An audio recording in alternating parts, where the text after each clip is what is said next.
Hello friends, कैसे हैं। आज डिस्कशन हम लोग करने चल रहे हैं। ब्लड में फॉर्म्ड एलिमेंट्स का डिस्कशन चल रहा था और इसमें WBCs के बारे में हमने सारी बातें कर लिया था। आज के अपने इस लेक्चर में हम रेड ब्लड कार्पसल्स RBCs यानी कि एरिथ्रोसाइट्स पर चर्चा करने चल रहे हैं। RBCs red blood corpuscles, these are also known as erythrocytes. तो आइए डिस्कशन इसी पर करेंगे RBCs पर आज। Red blood corpuscles,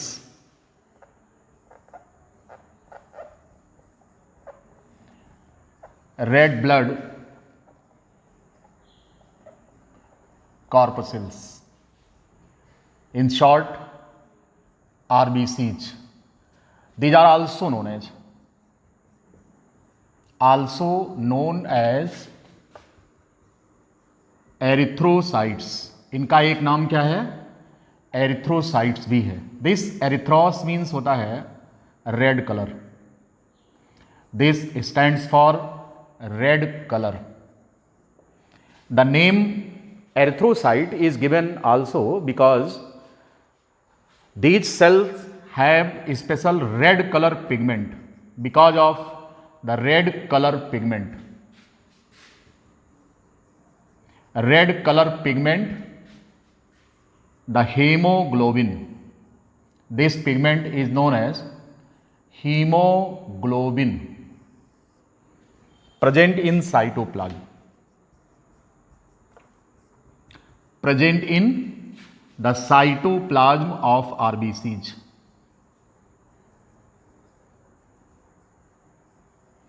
Because of this red color pigment, if the RBCs are present in group, their color appears bright, shiny red. Because of this pigment, that is hemoglobin. This hemoglobin is a conjugated protein and we will discuss about this later on. इस पर हम detail में चर्चा करेंगे कि ये जो haemoglobin है ये क्या चीज़ है। इतना जानना जरूर है कि हीमोग्लोबिन RBC में उपस्थित है और ये अपने साथ रेस्पिरेटरी गैसेज को कैरी करने का काम करता है। From lungs this brings the oxygen to different body tissues and the carbon dioxide which is produced in blood cells, it is transported back to the lungs in combined form with hemoglobin as well as in dissolved form in blood plasma. तो इस प्रकार से haemoglobin का मुख्य काम है oxygen को transport कराने का और कार्बन डाइऑक्साइड को ट्रांसपोर्ट कराने का। ऑक्सीजन का ट्रांसपोर्टेशन हमारे लंग्स से डिफरेंट प्रकार की बॉडी टिश्यूज तक कराना होता है और बॉडी सेल्स में बना हुआ जो कार्बन डाइऑक्साइड होता है रेस्पिरेशन के बाद इस गैस को बॉडी टिश्यूज से लेकर के वहाँ से लंग्स तक पहुँचाना होता है और जहाँ से कार्बन डाइऑक्साइड को हम बाहर निकाल देते हैं एक्सपायरेशन के थ्रू। इस तरह से RBCs का सबसे प्रमुख काम रेस्पिरेटरी गैस का ट्रांसपोर्टेशन होता है। और भी तमाम काम है, अभी हम डिस्कस करेंगे इसको यहाँ पर। तो आइए और थोड़ा सा और डिटेल जानने की बात करते हैं यहाँ पर। RBCs as their name erythrocytes. Why it is called as erythrocyte? Because of the red color. Erythros stands for red color and this red color is because of a special pigment that is hemoglobin. ध्यान रहे कि haemoglobin की origin जो है ये non chordate से ही हो गई थी, यानी कि यह बायोमोलिक्यूल नॉन कॉर्डेट एनिमल में फाइलम एनिलिडा के एनिमल से बनना शुरू हो गया था। But you know in case of earthworms that belongs to the phylum Annelida, you know the blood is red because of this coloured pigment that is haemoglobin, but there is no red blood corpuscle. किसी भी non chordate में red blood corpuscles नहीं पाई जाती हैं। This point is very important, it should be mentioned here that RBCs are not found in any kind of non-chordate animals, right? Because RBCs are lacking in case of the animals of phylum Annelida, this haemoglobin molecule is present dissolved in blood plasma. RBC नहीं है एनिलिट्स में, लेकिन haemoglobin है। तो फिर RBC अगर नहीं है तो हीमोग्लोबिन एनिलिट्स में ब्लड प्लाज्मा में घुली हुई अवस्था में पाया जाता है, and such kind of haemoglobin is known as erythrocruorin. Erythrocruorin haemoglobin के इस फॉर्म को कहा जाता है, क्योंकि आरबीसीज एनिलिट्स में नहीं पाई जाती हैं। ठीक है, अब अगर बात करें कि आरबीसीज का डेवलपमेंट केवल वर्टिब्रेट्स में हुआ है, very important thing, not in non chordates, it is only in vertebrates. Vertebrate animal में हुआ है, प्रोटोकॉर्डेट्स में भी नहीं। कहां पर हुआ है? वर्टिब्रेट से स्टार्ट हुआ है, प्रोटोकॉर्डेटा से नहीं। हीमोग्लोबिन आरबीसी में पाया जाता है, रेड ब्लड कॉर्पसेल्स में। तो एक बहुत इंपॉर्टेंट बात यहां पर आपने नोट कर लिया, कभी क्वेश्चन पूछा जाएगा तो आपको जानना है कि आरबीसीज किसी भी नॉन कॉर्डेट में नहीं पाई जाती हैं, किसी भी प्रोटोकॉर्डेट में नहीं पाई जाती हैं, और इनकी फर्स्ट ओरिजिन जो हुई है वो वर्टिब्रेट्स में हुई है। हम चूंकि वर्टिब्रेट्स के जो डिफरेंट ग्रुप्स हैं, जैसे फिश, एम्फीबिया, रेप्टाइल्स, बर्ड्स और मैमल्स, इन पांचों ग्रुप्स में इनके ब्लड में आरबीसीज पाई जाती हैं। आज हम चर्चा जो कर रहे हैं वो मैमेलियन आरबीसी की बात कर रहे हैं।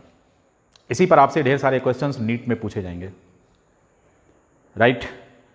You can consider the case of RBCs in mammals, लेकिन एक हम इंपॉर्टेंट जानकारी जो है जिन पर की क्वेश्चन बन सकते हैं वो हम अदर वर्टिब्रेट्स के बारे में भी बताएंगे अदर देन मैमल्स। तो यहां पर अगर आप देखें आरबीसीज, रेड ब्लड कॉर्पसेल्स, तो जो इनके बारे में इंपॉर्टेंट फैक्ट्स हैं, अगर हम बात करें मैमेलियन आरबीसी की, अगर हम बात करें मैमेलियन आरबीसी,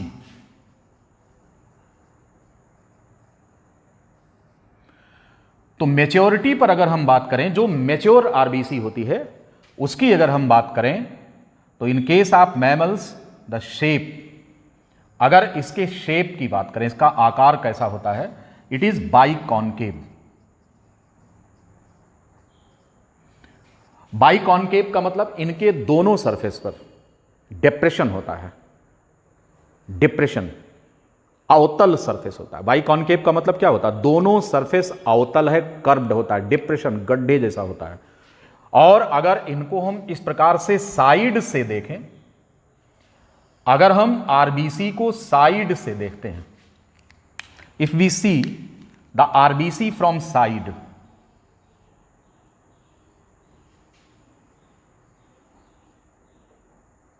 दिस वन ऐसी अपीयर करेगी।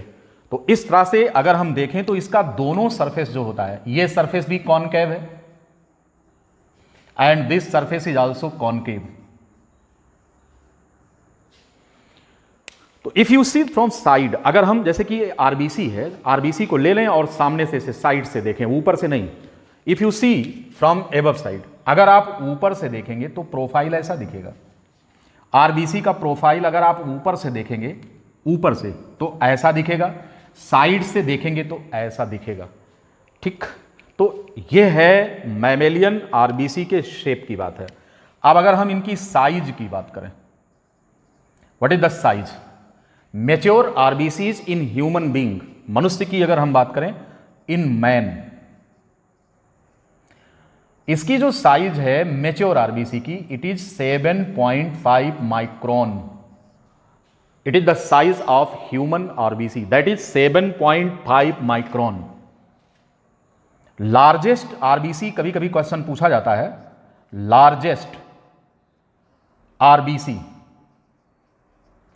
तो ये एम्फीबियन ग्रुप का एक एनिमल है जिसका नाम है एम्फीयूमा। This one, it is the largest RBC, and here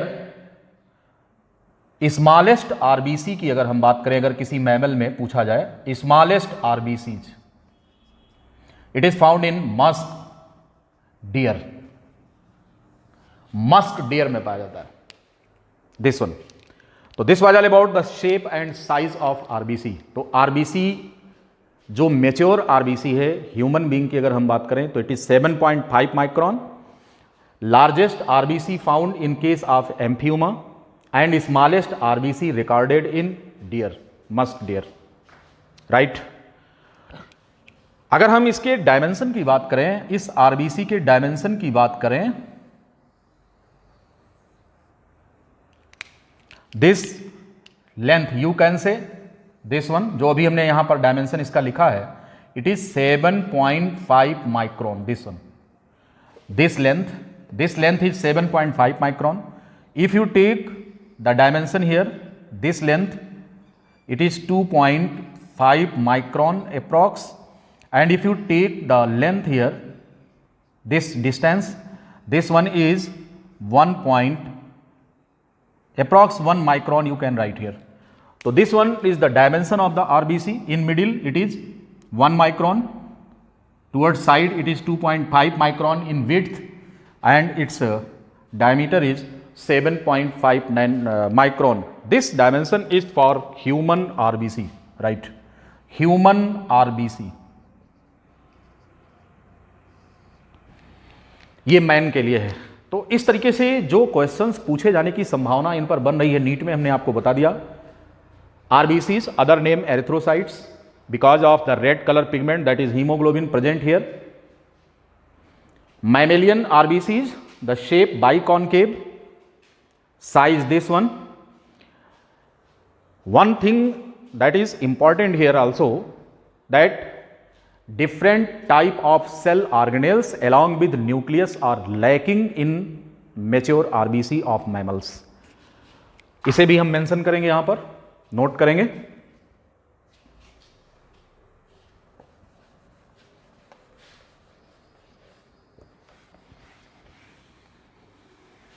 In case of mammals,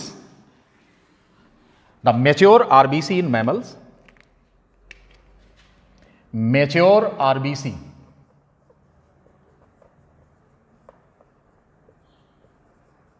in mammals,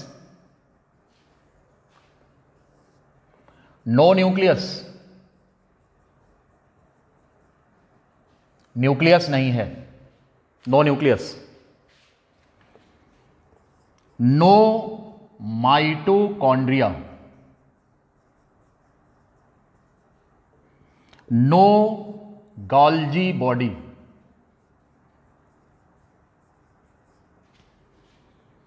no endoplasmic reticulum, नहीं पाया जाता।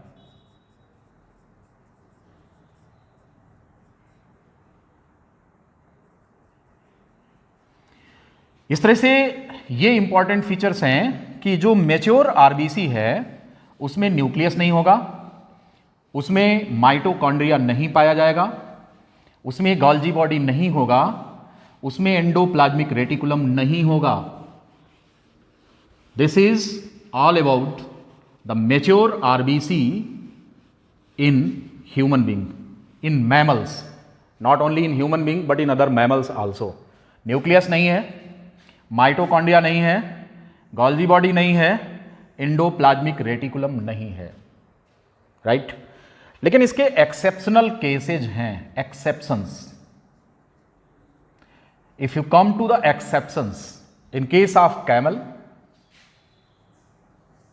Lama, llama and camels, llama and camel, llama and camels, ये लामा एंड कैमल्स, ये कैमिलिडी family के animals हैं और इन animals में RBCs में न्यूक्लियस पाया जाता है। It is the exceptional case, nucleus present, nucleus is present, यहां पे न्यूक्लियस पाया जाता है और इनका जो शेप होता है, shape is spherical. These two animals belonging to the Camelidae family of mammals, RBCs do not have, RBCs have the nucleus and their shape is spherical. This one is the exceptional case. तो इस तरह से आप यहां पर देख रहे हैं कि मेच्योर आरबीसीज मैमल्स में न्यूक्लियस नहीं होता, माइटोकॉन्ड्रिया नहीं है, गोल्जी बॉडी नहीं है, एंडोप्लाज्मिक रेटिकुलम नहीं है, लेकिन ये एक्सेप्शनल एनिमल्स हैं जहां पर कि न्यूक्लियस भी पाया जाता है और शेप बाई कॉनकेव न होकर कैसा होता है, स्फेरिकल होता है। ये बाई कॉनकेव शेप मैंने मैमल्स में बताया। In rest other animals like in birds, in amphibia and in fish, the RBCs are spherical in shape. The biconcave shape only specific to the mammals euro.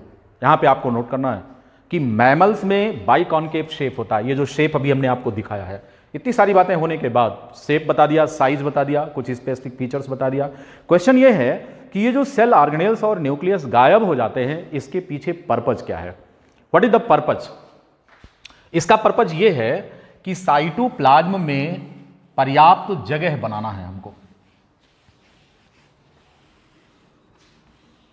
Because you know the main purpose, the main function of RBC is to transport the respiratory gases. So large quantity of hemoglobin found. तो यह जो purpose है, जो cell organelles, nucleus, इन सबके अनुपस्थित होने का जो पर्पज है अगर हम देखें तो वो क्या है? To give space for the accommodation of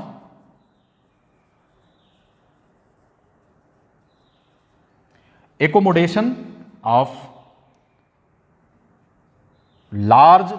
quantity of hemoglobin.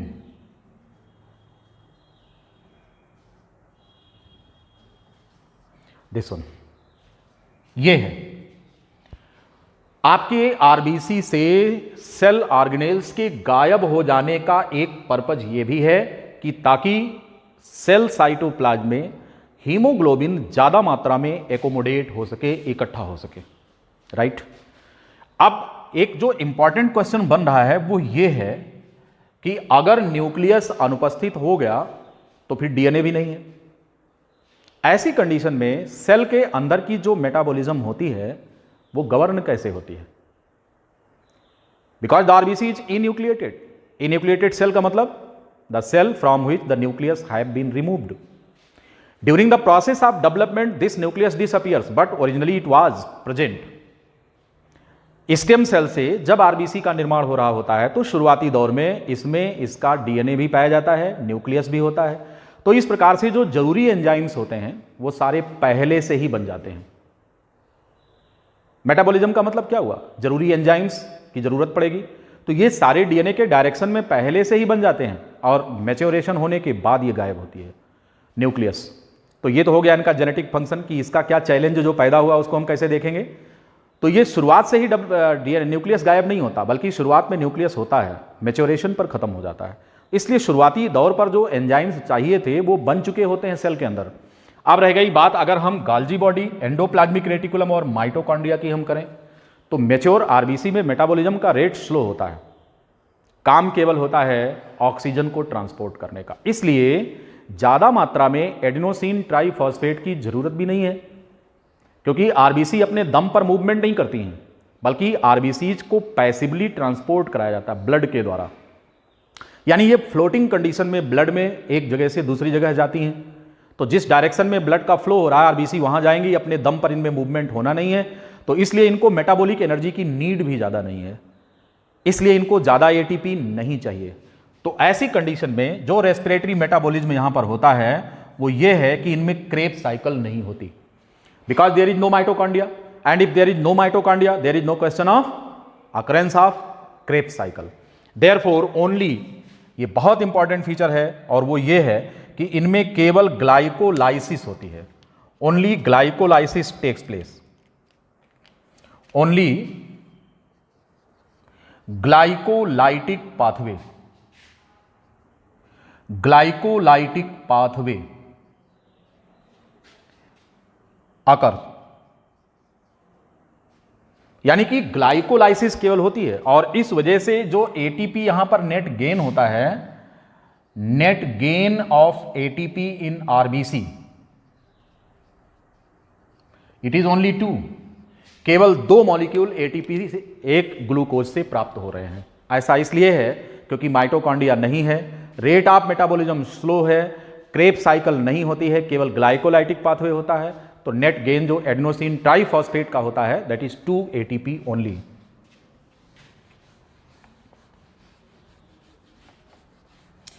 अब इसके बाद अगर हम बात करें कि आरबीसी की जो मेम्ब्रेन है इसका कॉम्पोजिशन क्या होता है, what is the composition of cell membrane of RBC.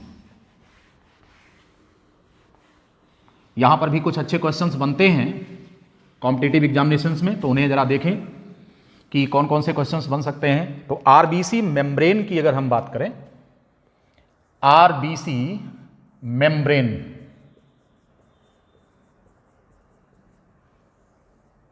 इसमें 3 इंपॉर्टेंट बायोमोलिक्यूल्स पाए जाते हैं। इनमें से फॉस्फोलिपिड है, phospholipid, proteins and specific oligosaccharide molecules also known as glycocalyx. अगर हम इसका कॉम्पोजिशन परसेंटेज वाइज इनका अगर हम देखें तो phospholipids approx to 40 to 42%, proteins are 52% near about, and rest glycocalyx about 8%. This one is the chemical composition, biomolecules का composition है जो कि आरबीसी मेम्ब्रेन के अंदर पाए जाते हैं। ये कौन कौन है, तो ये phospholipid molecules about 40 to 42%, protein molecules these are about 52%, and glycocalyx these are the 3 molecules present here. ये 3 मॉलिक्यूल्स हैं यहां पर, phospholipids, proteins and glycocalyx.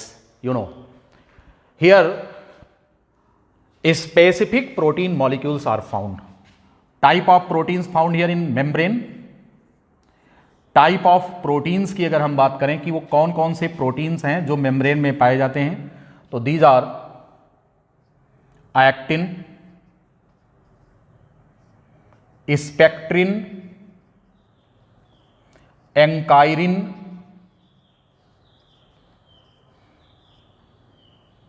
and band 3 proteins. These are specific proteins. Actin, spectrin, ankyrin and band 3 proteins. These proteins are found associated to the RBC membrane, and these also form the skeletal framework in the cytoplasm. विशेष प्रकार का cytoplasm का reticulum यहां पर बनता है, एक तरीके का नेटवर्क होता है cytoskeleton, but it is not of endoplasmic reticulum. You know, मैंने आपको पहले ही बताया कि आरबीसी साइटोप्लाज्म से एंडोप्लाज्मिक रेटिकुलम गायब होता है। तो यहां पर होना क्या है, आपको यह पता होना चाहिए कि आरबीसीज जो होती हैं ये बहुत ही नैरो ल्यूमेन से भी पास हो सकती हैं। These can pass through very fine capillaries, जिनका की इंटरनल डायमीटर आरबीसी की साइज से कम है, यानी कि जो पोर है उसकी साइज कम है और उसमें से एक बड़े साइज का स्ट्रक्चर पास होना है। तो कैसे संभव है, उनमें फ्लेक्सिबिलिटी होगी। तो RBCs also have the flexibility in their cell membrane so that these can pass through very small size. जैसे मान लो कि ये आरबीसी है, now this RBC has to pass through this very small size pore, इससे हो करके यहां से पास होना है इसको, ठीक है। तो ये आरबीसी कैपिलरी के स्मॉल पोर से भी पास हो सकती है, या कैपिलरी के इंटरनल डायमीटर जो उसका ल्यूमेन है इतना सकरा होता है कि उधर से ये पास हो सकती है। तो ऐसी कंडीशन में इसमें फ्लेक्सिबिलिटी होती है, तो ये क्या हो जाएगा, ये नैरो हो जाएगा, ये जो इसका डायमेंशन नैरो होगा और इधर से पास हो जाएगी। जाहिर सी बात है कि अपनी साइज में कमी कर लेना तभी संभव हो पाएगा जबकि इनका फ्लेक्सिबल नेचर होगा, और यह जो फ्लेक्सिबिलिटी आती है वो इनके साइटोप्लाज्म में विशेष प्रकार के नेटवर्क की वजह से होती है, साइटोस्केलेटन की वजह से होती है, and that cytoskeleton is made up of cholesterol and protein, it is known as stromatin, right. यहां पर जो साइटोस्केलेटन होता है, cytoskeleton of RBC, cytoplasm, it is known as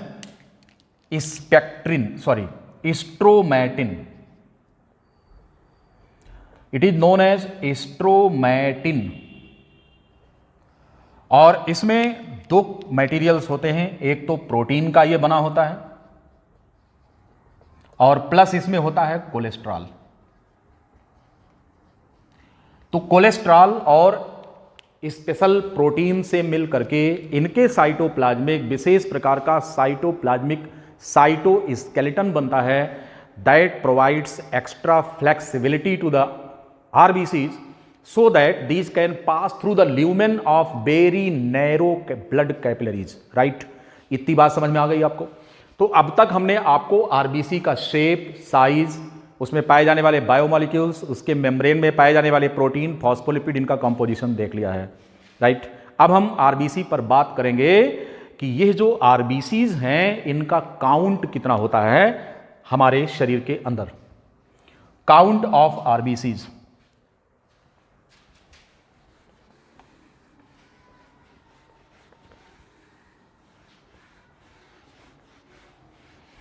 अगर हम बात करें कि ब्लड के अंदर सबसे ज्यादा संख्या में पाई जाने वाली अगर कोई सेल है तो that are the RBCs. These are most abundant formed elements present in blood. RBCs are found in large number, their number is more than the डब्ल्यूबीसीज and the platelets. You know डब्ल्यूबीसीज और platelets से ज्यादा मात्रा में RBCs पाई जाती हैं, you know. तो आरबीसी काउंट की अगर हम बात करें, RBC count about 5.5 million, this has the range 4.5 to 5.5 million पर cubic millimeter of blood. It is their normal count. 4.5 million to 5.5 million per cubic millimeter of blood, these are found. It is the count of RBC. Most abundant cells in the blood, these are the RBCs, right? परंतु इनके number में fluctuation देखने को मिलता है, changes. अगर हम बात करें कि आरबीसी का नंबर जो होता है ये चेंज होता रहता है। ये कितना होता है? तो अगर हम इन्हें देखें, आरबीसीज का जो नंबर है तो ये फीटस में बहुत ज्यादा होता है। In foetus greatest, after birth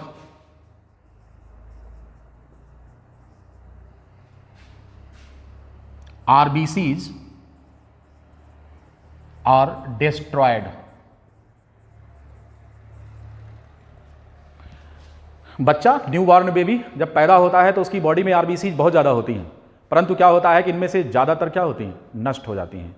इनको डैमेज कर दिया जाता है। कहाँ पर? स्प्लीन में और लीवर में। क्यों? इतनी आरबीसी की ज़रूरत नहीं है। फीटल कंडीशन में आरबीसीज की ज़रूरत थी ताकि ऑक्सीजन का सर्कुलेशन फीटस में अच्छा रहे, लेकिन बाद में क्या होता है कि ये जो आरबीसीज हैं इनका नंबर घटता है, तो फीटस में सबसे ज़्यादा होता है और वहाँ से घटना शुरू होता है।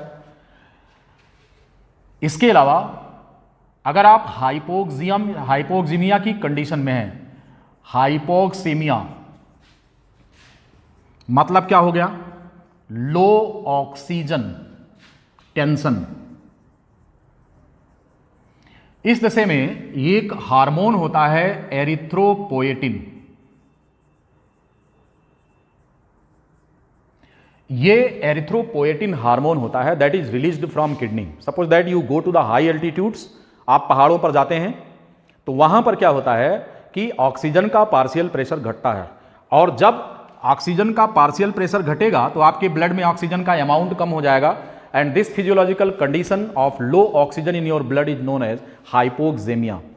During hypoxaemia special hormone starts releasing from your kidney and this hormone is known as the erythropoietin. Under the effect of this hormone erythropoietin, the rate of RBC formation means एरिथ्रोपोएटिक rate बढ़ जाता है, और इस प्रकार से RBC count जो होता है, यहां पर क्या होगा कि रेट जो होगा of RBC formation, rate of RBC formation ये क्या हो जाएगा, इंक्रीज करता है, बढ़ता है। तो इसलिए हाइपोक्सेमिया की कंडीशन जब भी बनेगी तो आरबीसी काउंट बढ़ा हुआ मिलेगा आपका, राइट। इसके अतिरिक्त अगर हम बात करें हैवी एक्सरसाइज जब आप करते हैं या फिजिकल एक्सरसाइज करते हैं, फिजिकल एक्सरसाइज जब आप कर रहे होते हैं तो आपका जो सिंपैथेटिक नर्वस सिस्टम होता है वो ऑन मोड में होता है। Sympathetic nervous system, sympathetic stimulation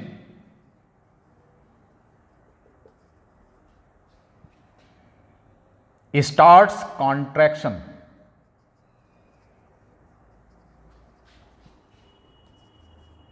in spleen. You know, spleen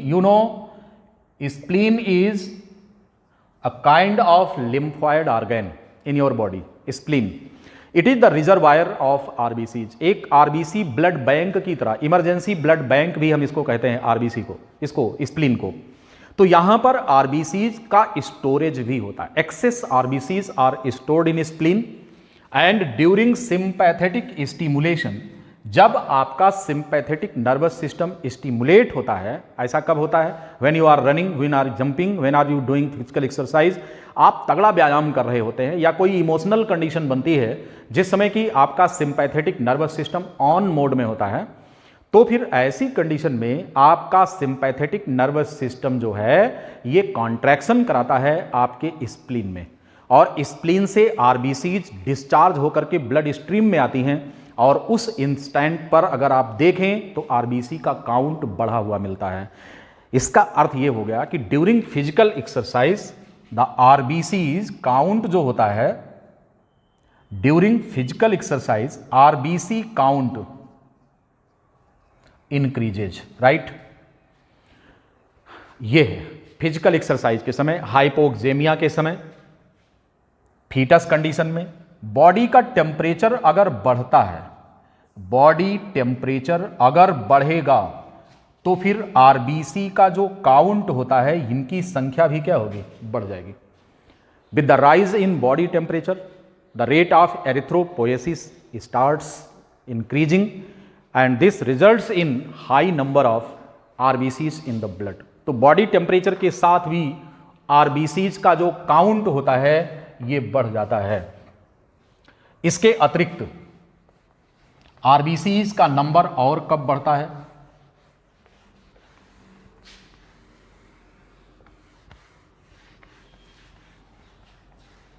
when you take the meal, भोजन करने के बाद RBC का काउंट थोड़ा बढ़ जाता है। कब, भोजन करने के बाद, after taking the meal the count of RBC increases. After taking the meal, भोजन लेने के बाद, देखेंगे, राइट डाउन, भोजन लेने पर थोड़ी देर में RBC, आफ्टर मील, टेकिंग मील, RBC काउंट इंक्रीज करता है, ठीक है। भोजन लेने के बाद RBCs का जो नंबर होता है this increases here after taking the meal. In females before puberty,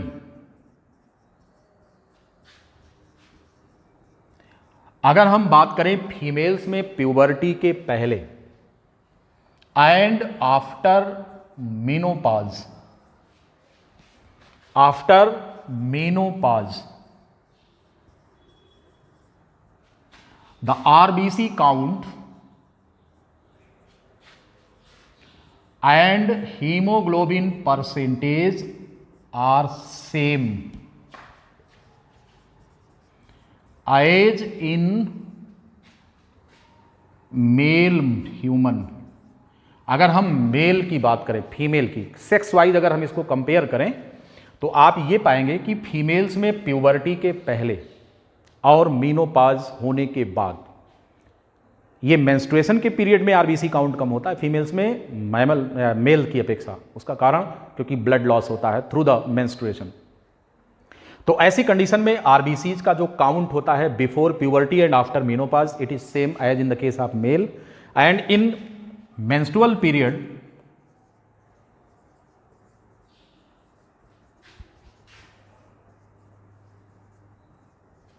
RBC count जो होता है ये डिक्रीज करता है, it is less than the male. चाहे वो आरबीसी काउंट की बात हो, चूंकि हीमोग्लोबिन का परसेंटेज आरबीसी की संख्या पर निर्भर करेगा। You know, RBC cytoplasm is the store house of haemoglobin. If the number of RBC decreases then what happens, haemoglobin percentage also goes down. तो हमें यहां पर ध्यान रखना है कि आरबीसी की संख्या बढ़ने पर हीमोग्लोबिन का परसेंटेज बॉडी में बढ़ेगा, आरबीसी की संख्या घटने पर हीमोग्लोबिन का percentage, this follow the same track, right. तो इस तरह से आपने देखा यहां, अगर बैरोमेट्रिक प्रेशर बढ़ जाए, इन्वायरमेंटल प्रेशर बढ़ जाए, फिर कहां पर, जब आप समुद्र में गहराई में जाते हैं, जो सी डाइवर्स होते हैं, जो समुद्र के अंदर गोताखोरी करते हैं, तो जब वो लेयर दर लेयर नीचे जाते हैं तो बैरोमेट्रिक प्रेशर, चूंकि वाटर कॉलम की हाइट बढ़ती है, इस एक्स्ट्रा हाइट वाटर कॉलम की वजह से क्या होता है कि बॉडी पर प्रेशर पड़ता है। तो जब कभी आप समुद्र में गहराई में आप जाएंगे तो बैरोमेट्रिक प्रेशर बढ़ने की वजह से आरबीसी का काउंट घट जाता है। तो when you go deep in deep sea, due to greater barometric pressure, greater barometric pressure,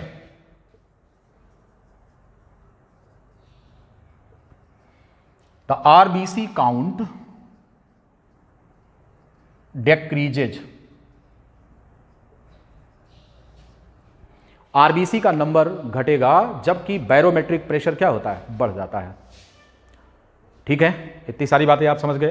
तो ये तो रहा आरबीसी काउंट के बारे में। दो पॉइंट यहां मेंशन करना जरूरी है, increased blood RBC count, increased RBC count, this condition is known as polycythaemia.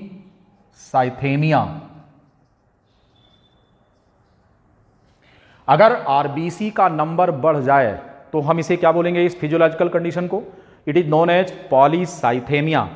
और अगर इसका उल्टा हो जाए, decreased RBC count, this physiological condition leads to low haemoglobin percentage and the condition is known as anaemia. हम इस condition को anaemia कहते हैं, जब आरबीसी का काउंट घटता है। अब इसके बाद हम बात करेंगे कि आरबीसी का जो लाइफ स्पैन होता है वो कितना होता है, what is the life span of RBCs. RBCs after forming enjoy for about 120 days. अगर हम इसके लाइफ स्पैन की बात करें, this one it is approx 120 days, ये है। देन आफ्टर 120 दिन एंजॉय करने के बाद ये जो सेनाइल आरबीसीज होती हैं, जो ओल्ड आरबीसीज होती हैं, इनका डिस्ट्रक्शन स्टार्ट होता है। Where, in spleen and in liver, in spleen and in liver. Then after in spleen, अगर ये हम स्प्लीन की बात करें तो यहां पर रेटिकुलर सेल्स होती हैं, रेटिकुलर सेल्स इन लीवर, दोनों जगह पे डिस्ट्रक्शन इसका होता है। यहां पर कुफर सेल्स होती है। ये दोनों विशेष प्रकार की मैक्रोफेज होती हैं। मैक्रोफेजेज क्या काम करेंगी, डिस्ट्रॉय द ओल्ड आरबीसीज जो सेनाइल, सेनेसेंट, ओल्ड और कमजोर आरबीसीज होती हैं, पुरानी हो चुकी हैं, इनको नष्ट किया जाता है। कहां पर? स्प्लीन में और लीवर में। अगर हम यह बात स्प्लीन में करें तो रेटिकुलर सेल्स होती हैं, अगर हम लीवर में बात करें तो ये कुफर सेल्स होती हैं, जो कि यहां पर ओल्ड आरबीसीज को डिस्ट्रक्ट करती हैं, नष्ट करती हैं। और फिर जो आरबीसीज डैमेज होती हैं यहां से, रप्चर्ड आरबीसीज से, रप्चर्ड आरबीसीज से हीमोग्लोबिन बाहर आता है, और इस हीमोग्लोबिन का क्या हो जाता है? इसका डिकम्पोजिशन स्टार्ट होता है और ये अपने कंपोनेंट में ब्रेक कर जाता है। इसका पहला कंपोनेंट आयरन है, दूसरा कंपोनेंट इसका ग्लोबिन चेन है, और तीसरा कंपोनेंट इसका हीम है, पोरफायरिन, सॉरी। इसका जो तीसरा कंपोनेंट है दैट वन इज पोरफायरिन, क्योंकि जब हम पोरफायरिन को आयरन के साथ जोड़ देते हैं तो फिर इस बायोमोलिक्यूल को हम हीम कहते हैं, पोरफायरिन प्लस आयरन। तो इस तरीके से ये ग्लोबिन चेन हो गई, जो कि एक प्रकार का पॉलीपेप्टाइड चेन होता है। स्ट्रक्चर में हीमोग्लोबिन के हम डिस्कस करेंगे। आयरन और पोरफायरिन ये दोनों मिलकर के हीम का निर्माण करते हैं।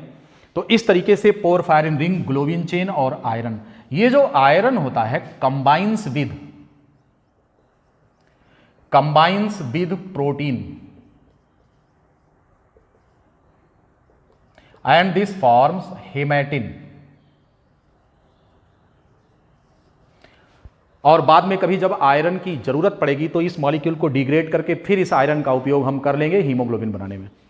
इसमें जो ग्लोबिन चेन होता है goes to protein depot in body.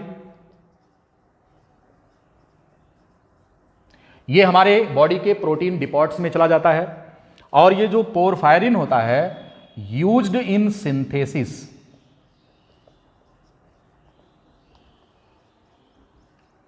Of bile in liver. इसलिए क्योंकि ये जो पोरफायरिन होता है ये बिलीरुबिन में चेंज हो जाता है, बिलीरुबिन, और फिर इसको जो है हम बाइल के निर्माण में यूज कर लेते हैं लीवर में। तो it is the fate of RBC. इसलिए स्प्लीन को आरबीसीज का ग्रेवयार्ड कहा जाता है, ग्रेवयार्ड ऑफ आरबीसीज। ये कौन है? These are spleen. यहां पर आरबीसीज का दफन होता है मरने के बाद। तो अपने इस लेक्चर में हमने आरबीसीज के बारे में, इनका ये होते क्या हैं, इनका मेम्ब्रेन का स्ट्रक्चर क्या होता है, इन सारी चीज़ों पर चर्चा हमने किया है। और इनके लाइफ स्पैन, इनकी साइज, इन सारी चीज़ों के बारे में डिस्कशन हो गया। तो इस प्रकार से आरबीसीज के बारे में जो जनरल डिस्कशन था ये हुआ। आरबीसीज के साइटोप्लाज्म में जो पिगमेंट हीमोग्लोबिन होता है, अब डिस्कशन हमारा इस पर होगा, वो भी हमारे अगले लेक्चर में। हम आपको बताएंगे कि जो ये wonderful red colour haemoglobin pigment है जो कि आरबीसी के साइटोप्लाज्म में पाया जाता है, इसका फेट क्या है, इसका स्ट्रक्चर क्या है, इसका फंक्शन क्या है, इन सारी चीज़ों पर चर्चा हम करेंगे अपने अगले लेक्चर में। हीमोग्लोबिन पर बताएंगे, और हीमोग्लोबिन का स्ट्रक्चर देख लेने के बाद हम आपको बताएंगे कि हीमोग्लोबिन से मिल करके हमारा आरबीसी काम क्या क्या करता है। तो इन पर अगला डिस्कशन हमारे अगले लेक्चर में होगा। आज के इस लेक्चर में हमने आरबीसीज के बारे में सामान्य जानकारी आपको दे दिया है। हमारे ख्याल से आपको ये लेक्चर पसंद आया होगा, आपको समझ में सारी चीज़ें आ गई होंगी। तो अगर ये सारी चीज़ें समझ में आ रही, वीडियो लेक्चर आपको अच्छा लगा हो तो हमारे चैनल को ज़रूर सब्सक्राइब करें, शेयर करें, लाइक करें, बेल आइकन पुश ज़रूर करें। ठीक है, थैंक यू।